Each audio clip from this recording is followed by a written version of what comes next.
Dear students, I am Sandeep Tiwari, your science teacher. विज्ञान विषय के अंतर्गत मैं आपको भौतिक विज्ञान पढ़ाऊंगा और आज का हमारा प्रकरण है अवतल दर्पण द्वारा प्रतिबिंबों का बनना। तो अवतल दर्पण से प्रतिबिंब किस प्रकार बनते हैं, अवतल दर्पण से प्रतिबिंब बनाने के नियम हमने पहले ही पढ़ रखे हैं। आज हम अवतल दर्पण द्वारा बनाए गए कुछ स्थितियों और उनके प्रतिबिंबों के बारे में अध्ययन करेंगे। सबसे पहले एक चार्ट आपके सामने है जिसमें वस्तु की स्थिति, प्रतिबिंब की स्थिति, आकार और प्रकृति का वर्णन किया गया है उसमें। तो सबसे पहला पॉइंट है हमारा अनंत पर। यदि वस्तु की स्थिति अनंत पर हो तब उसकी प्रतिबिंब कहाँ बनेगी? तो वो उसकी प्रतिबिंब कहाँ बनेगी? फोकस पर, वस्तु से बहुत बड़ा बनेगी आकार में। और प्रकृति क्या होगी? उल्टा तथा वास्तविक। किरण आरेख फर्स्ट को देखिएगा। हमने मान लिया ए बी कोई वस्तु है जो इनफाइनाइट पे रखी गई है, अनंत पर रखी गई है। उससे निकलने वाली किरणें, ध्यान रखिएगा, अनंत पे रखी हुई किरणें हम ऐसा मान लेते हैं कि वो समांतर दो किरणें आ रही हैं। अब बिना दो किरण के कोई भी प्रतिबिंब संभव नहीं है, ऐसा बताया जा चुका है आपको पहले ही। अब देखिए, दो किरण हमने समांतर ले लिया, एक मुख्य फोकस से होकर जा रही है और दूसरा जो है वक्रता केंद्र से होकर जा रही है। जब मुख्य फोकस से होकर जाती है तो परावर्तन के पश्चात समांतर हो जाती है और दूसरा वक्रता केंद्र से आने वाली प्रकाश किरणें उसी मार्ग में वापस लौट जाती हैं। इन्हीं दोनों नियमों का प्रयोग करते हुए हमने देखा कि ए बी जो बहुत बड़ी वस्तु है उसका प्रतिबिंब ए डैश बी डैश फोकस पर बन रहा है।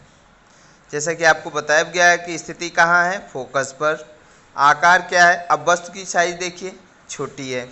इसी प्रकार उसकी तीर का निशान देखिएगा, पहले तो मुख्य अक्ष के ऊपर की ओर है और उसका प्रतिबिंब क्या है? मुख्य अक्ष के नीचे की ओर, अर्थात तो उसका प्रतिबिंब उल्टा है, उल्टा बन रहा है। और वास्तविक का तात्पर्य है कि दोनों किरणें आपस में काटती हुई दिख रही हैं, ऐसा नहीं है प्रतीत हो रही हैं, दिखाई पड़ रही हैं। इस स्थिति में हमारा पहला डायग्राम इसको प्रदर्शित करता है। दूसरा है वक्रता केंद्र और अनंत के बीच में। हमने किरण आरेख 2 को देखिएगा।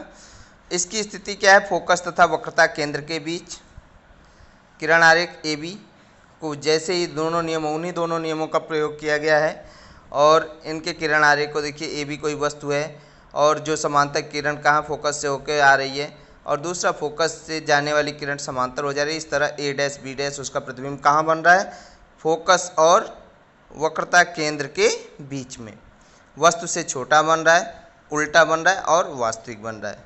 तीसरी स्थिति क्या है? वक्रता केंद्र पर। जब वस्तु वक्रता केंद्र पर हो तो उसका प्रतिबिंब भी उसी वक्रता केंद्र पर ही बनता है और वस्तु के बराबर बनता है, उल्टा तथा वास्तविक बनता है। किरण आरेख 3 को देखिएगा। चौथी स्थिति है वक्रता केंद्र तथा फोकस के बीच। अब जब हम वस्तु को वक्रता केंद्र और फोकस के बीच में रखते हैं तब इसका प्रतिबिंब वक्रता केंद्र से अनंत के बीच में कहीं बनता है और वस्तु से बड़ा बनता है, उल्टा बनता है और वास्तविक बनता है। किरण आरेख 4 को ध्यान से देखिए। पांचवी स्थिति है फोकस पर। जब वस्तु फोकस पर रखते हैं तो अब दोनों स्थिति में देखिएगा, फोकस पे रखने पे किरण जो है समांतर हो जा रही है। जैसा कि हमने वहाँ एज्यूम किया था कि समांतर होने का तात्पर्य क्या है? वस्तु कहाँ बन रही है? अनंत पे थी। इसी तरह इस स्थिति में प्रतिबिंब हमारी कहाँ बनेगी? अनंत पर बनेगी। वस्तु से बहुत बड़ी बनेगी, उल्टा बनेगा और वास्तविक बनेगा। लास्ट स्थिति क्या है? जब वस्तु को ध्रुव तथा फोकस के बीच में हो। जब हम ध्रुव तथा फोकस के बीच में वस्तु को रखते हैं तो हम देखते हैं कि वास्तव में दोनों किरणें एक दूसरे को नहीं काटती हैं, लेकिन जब हम उसको पीछे की तरफ खींचते हैं तो दर्पण के पीछे वो काटती हुई प्रतीत होती हैं। इस स्थिति में हम कह सकते हैं कि वस्तु का प्रतिबिंब दर्पण के पीछे बनेगा, वस्तु से बड़ा बन रहा है, बड़ा बनेगा और प्रकृति क्या होगी? सीधा तथा आभासी। किरण आरेख 6 को ध्यान से देखिए।